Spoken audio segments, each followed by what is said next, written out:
Hey, let's welcome back to the show Dr. David Klein of the Stages of Life Institute. And of course, you can go to stagesoflife.net, read up all about it, and don't forget to visit that nutraceutical store. And if you can't get there in person, go online because you can really buy some very good products there, and you know that they're real if they come from the Stages of Life. Doctor, people wake up in the morning, their feet hurt, they think they've had their blood sugar measured, and all of a sudden, they've got diabetic neuropathy. That's the cause of all their pain. Am I right? No.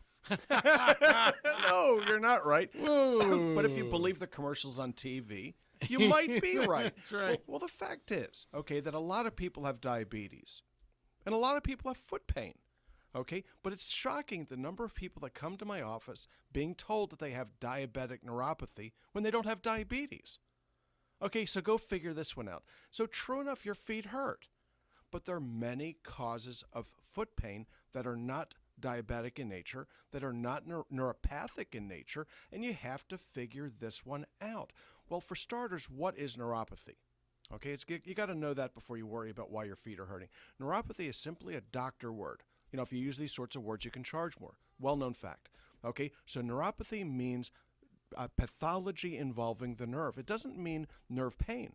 That's neuralgia. Okay, it doesn't mean inflammation. That's neuritis. Neuropathy just simply means a malfunctioning. Does not imply pain. But let's figure this one out for a second. Okay, so there are nerves that innervate their feet. Okay, they go there. There are a bunch of them. They're kind of neat looking. You know, they look like little pieces of fishing line. Okay, but then there are these much larger structures that go from behind your knee all the way down to the bottom of the foot, and also from the front of your shin down to the top of the foot, called muscles. Okay, muscles actually can mediate and moderate pain. Well, let's figure this one out. Okay, you're 80% muscle and less than 1% nerve. What do you suppose the likelihood of damage mechanically is going to be? Is it going to be those delicate little nerves? Or will it be the equally delicate muscular tissue? Well, the only way you can really discern the two, unless you're very, very good with your fingers, very, very good as a diagnostician, okay, is to do a series of studies, very non-invasive studies, called nerve conduction velocities. And what you do with these things is you sit down or lie down or stand up if you choose, and you walk the nerves using a small surface electrode. There are no needles involved with this. Okay, you're looking at an EMG with the needles. That's really very insensitive when it comes to neuropathic pain. And what you do is you stimulate the nerves up above. You measure the signals as they pass through certain canals, and then you wait for echoes. Well, guess what? What are the possibilities here? You could have entrapment neuropathy, very common in women, especially if they have a history of walking. Okay, well, why would that possibly be? Because they wear shoes that are typically not particularly friendly to the ankle or feet, worst of which are the high-heeled shoes. Some of my favorite things to watch, but some of the worst things with regards to foot pain. It changes your gait, the way you bear your weight, and it starts trashing the nerves in the front of the foot. Well, let's figure this one out. So you might be a little bit overweight. Somebody might tell you that your blood sugar is a little bit high, but they don't really investigate the fact that for 25 years, you wore high-heeled shoes to work, and that was while you were 20 to 30 pounds overweight. What do you think the likelihood that you're going to compress, damage, somehow or another insult the nerves in the bottom of your feet? The two most interesting ones are called the lateral and medial plantar nerves. Okay, they go right underneath the calcaneus, that's your ankle bone, your heel bone, and innervate the toes. Every time you walk, you compress these nerves. Well, guess what? If you have thyroid disease, they get compressed bilaterally. Gee, how interesting. So thyroid disease can cause foot pain. Muscular pain can cause foot pain. High-heeled shoes can cause foot pain. Flip-flops can cause foot pain. Why? Compression of a nerve called the deep perineal. And the only way that you can really parse this out, the only way that you can really establish an appropriate diagnosis is to examine it and measure it. Well, what else can do it? You can look at vascular issues. So in the office, what we do is we do something called an ABI, okay, looking for sequential changes in the microcirculation of the feet, the arteries that go from your lower abdomen down to your feet as they compare to your arms and hands. This will pick up early hardening of the arteries. But the nerve conduction velocity studies, these things are wickedly sensitive with regards to picking up the causes of pain. So what are we looking at? Well, I think I have diabetic neuropathy. Well, let me ask you a question. What does it feel like when you're walking? Does it feel like you're walking on blocks of wood? No, it just hurts. You're probably looking at medial or lateral plantar neuralgia. You go to the podiatrist, it may well be misdiagnosed as plantar fasciitis.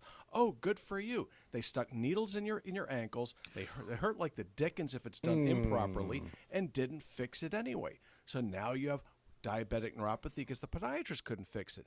Well, if you do a properly structured NCV, nerve conduction velocity study, you will look at the medial and lateral plantars, the sural nerve, intermediate dorsal branch of the fibular, superficial perineal, and lateral perineal nerves. You get them all. Why?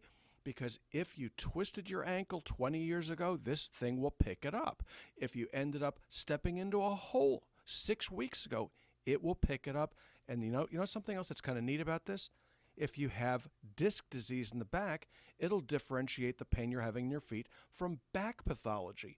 How many people are out there, with back pain and these neuralgias, and they're told, oh, well, you must have a herniated disc, therefore we're going to operate on you. Okay, those are some of the sorriest people that are out there. So we routinely do these nerve conduction velocities, which take between 30 and 45 minutes, because we kind of take our time with it. Measurement is important.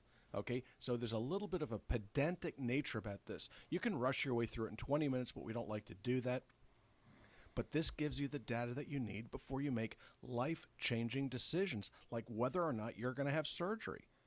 All right, and again, let's go back to something we've been talking about a lot on the show recently. When it comes to Medicare for those old enough to qualify, hopefully without one of those little Cadillac plans, or the people that are now under the Affordable Care Act, how much of this is covered? And I would say, having gone through it with you, that it's well worth it just to open up the wallet and get it done. Yeah, it's not that expensive. Okay, as these things turn out, Medicare covers all but a few dollars of it. Blue Cross Blue Shield, it's a little bit more typically, but you're not talking enormous sums of money. Okay, it might be $100, might be $50, might be $30. Medicare, it might be $14. It's not a great deal of money to do what you need to do to maintain what you're going to do. It costs you a great deal more. It could cost you tremendously more to change the oil in your car, which is something that you do every 3,000 miles, or should do at least with that frequency. With the nerve conduction velocities, after you hit a certain age, you don't want to be told that you have a non-reversible pathology like neuropathy without having had an opportunity to fix it. And you can treat it. That's the joke. It's treatable if you know what you're doing. If it's a compression neuropathy at the ankle, we use transdermal anticonvulsants. Those are creams you apply to the top of the foot or lateral aspect, and it takes care of it.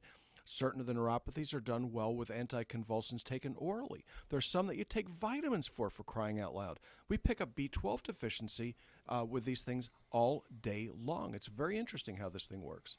Okay, and if we can do that, I'm just wondering how many people, and I know there's no exact percentage, will go into a clinic, the PA will see them, and just without the nerve conduction study, we'll just say, you got diabetic neuropathy, and we're going to treat you for that, and they could be getting the wrong treatment. Oh, absolutely, and it's much more expensive. For $150 to $200 a month, we too can treat you with Lyrica, which, by the way, is one of my favorite medications, and it works beautifully if you need it. If you don't need it, you don't need it.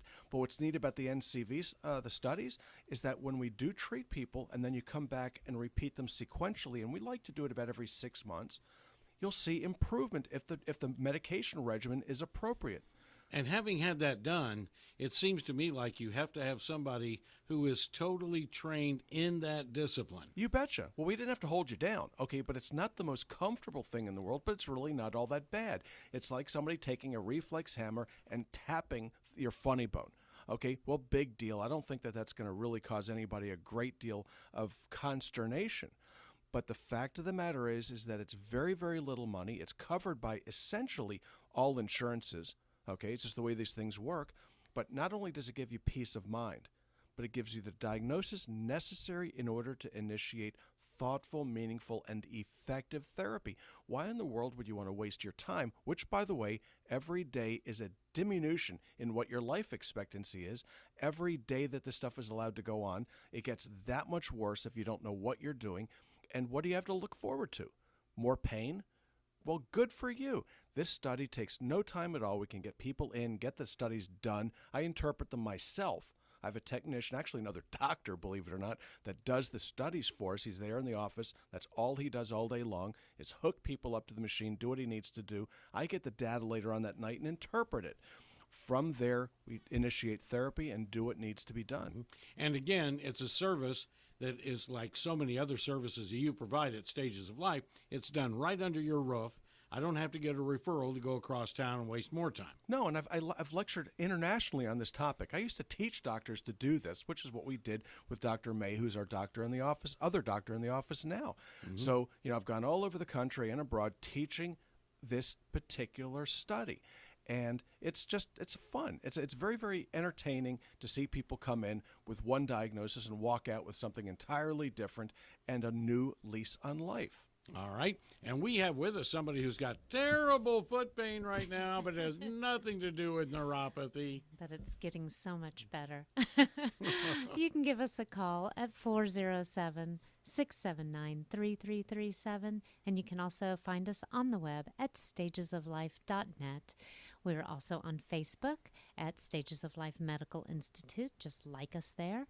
Office hours are Monday through Thursday from 8 to 5. Health store is open during those office hours, and we're located in Longwood, just off I-4 and 434. All right, very good. And we always feature Dr. David Klein 5 full days a week now right here on the Rob Newton Resource Hour. Rob